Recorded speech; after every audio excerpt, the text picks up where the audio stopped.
Si se quiere conocer la antigua Barcelona, hay que conocer sus dibujos.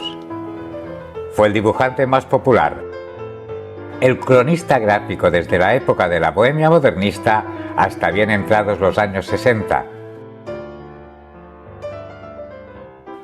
Todos conocéis sus dibujos, pero pocos saben su nombre. Ricard Piso. Esta es su historia. Ricard Piso nació en Tarragona en el seno de una familia con gran historial literario y artístico. Con 2 añitos se trasladó con sus padres a Barcelona. Su educación fue esmerada, pero nunca fue un buen estudiante. Prefería dibujar todo aquello que veía en su entorno. Los padres lo matricularon en la Escuela de Artes y Oficios La Llotja, pero tampoco prestó gran interés a las clases. No le gustaba la disciplina. Rogaron a Antoni Gaudí que lo aceptase como delineante y ayudante para todo. Al llegar a casa tras el primer día con el maestro, el padre le preguntó: ¿estás contento con el trabajo? Él contestó: sí, pero ¿qué haré cuando se acabe la Sagrada Familia? El arquitecto le tomó cariño al niño. Lo tomó como modelo para uno de los ángeles de la fachada del Nacimiento que estaba levantando por aquellas fechas.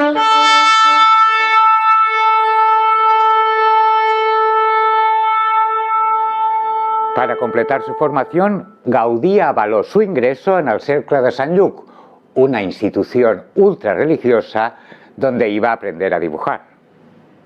Tenía 16 años y, como todo adolescente rebelde, prefería frecuentar ambientes más libertinos.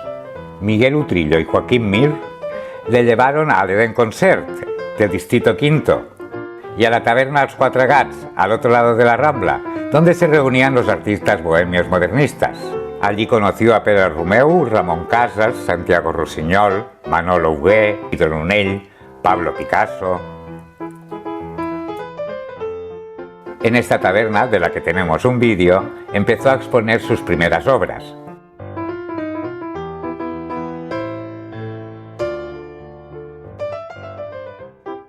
Pronto lo reclamaron para revistas como Luz, donde se publicó su primer dibujo, Quatre Gats, Joventut, Hispània, Peliploma, Garba. Su relación con Gaudí duró 6 años. Acabó cuando el maestro decidió que lo acompañase a Mallorca, donde iba para acabar las vidrieras de la reforma de la catedral. Su tirria a viajar en barco y dormir en casa del obispo le decantaron a desobedecerlo por primera vez. Desde París, Casagemas y Picasso escribieron una carta a Ramon Reventós que decía: si ves a Piso le dices que venga, que esto es bueno para la salvación del alma y que envía a Gaudí y la Sagrada Familia a hacer puñetas. En vez de ir a Mallorca, decidió marchar a París con sus amigos. No sería la última ocasión. Aquí alucinó con los ambientes bohemios de Montmartre y sus pintores.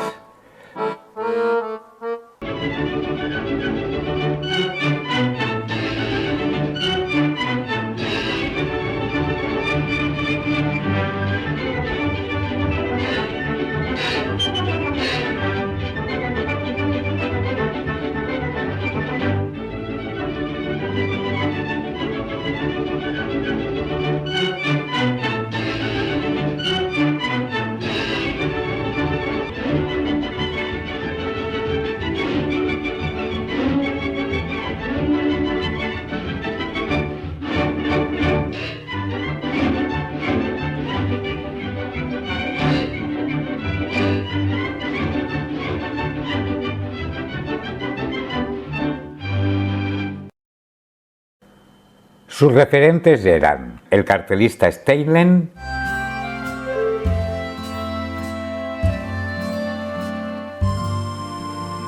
y Toulouse-Lautrec, muerto hacía poco.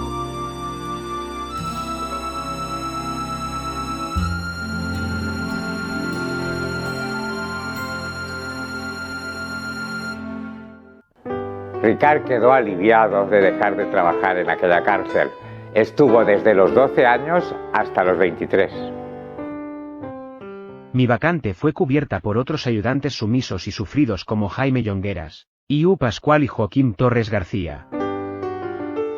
Entré como delineante, y de todo hice menos eso, desde lustrarle los zapatos, que eran de color negro siempre, hasta barrerle el estudio o disecar las bestezuelas que le servían de modelo. Tras su regreso a Barcelona se casó con Consuelo, la hermana del pintor Joan Cardona, con el que había intimado mucho en París. Al año siguiente nació su hija Sara, que morirá de tifus 12 años después.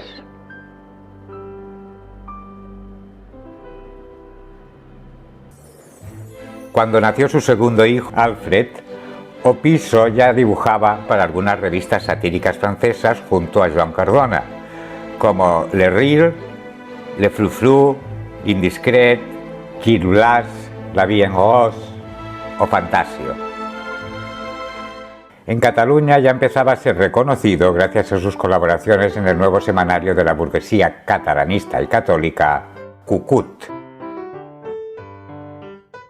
complementaria del periódico La Veu de Catalunya. Tras el cierre de Cucut, empezó a dibujar para Antoni López, propietario de publicaciones republicanas y radicales, La Campana de Gràcia, La Esquela de la Torratxa, donde colaborará hasta 1934, y en el suplemento del Patufet, Virulet.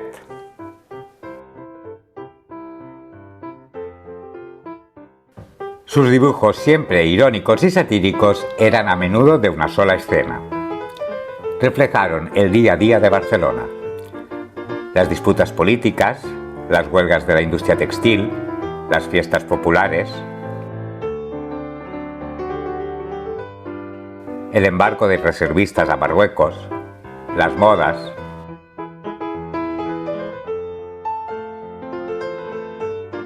los personajes arquetípicos de Barcelona, las nuevas costumbres.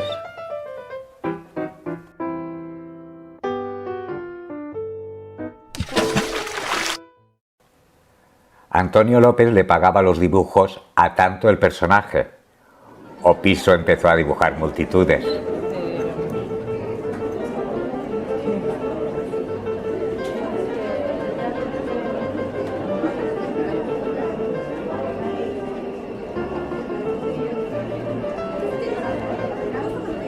Y ya sin la censura editorial, al representar mujeres de buen ver con grandes escotes.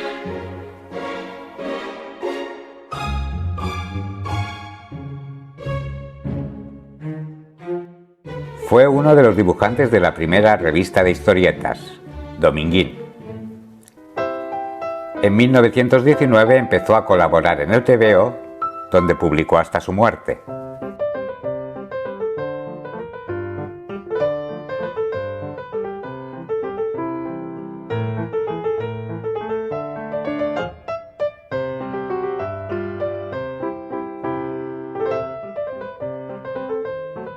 Opisso fue el creador de su icónico logo.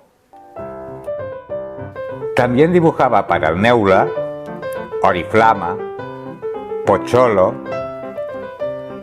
Encadete, Bartolo y Pepito, donde firmaba como Vigre en sus viñetas subidas de tono. Para los semanarios Chut, El Campeón y Chocolates Juncosa, empezó a dibujar sobre deportes.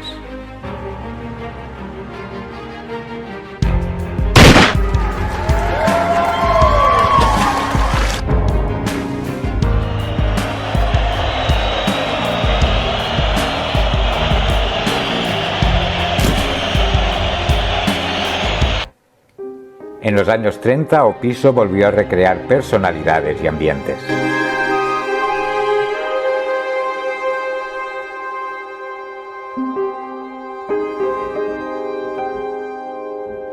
Durante la Guerra Civil, aunque era republicano, decidió mantenerse al margen de la política, refugiándose en Rellinars hasta el fin del conflicto.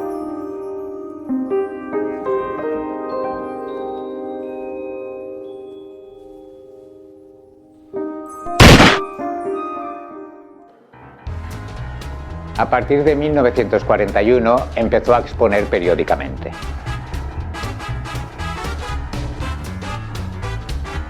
Ahora dibujaba a las populares chicas Topolino para TVO, Chicos y Destino.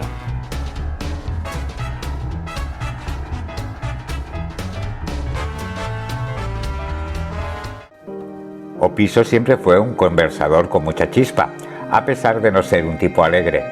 Más bien era malhumorado.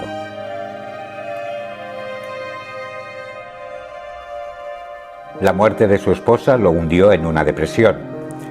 Murió el 21 de mayo de 1966 en Barcelona a los 85 años.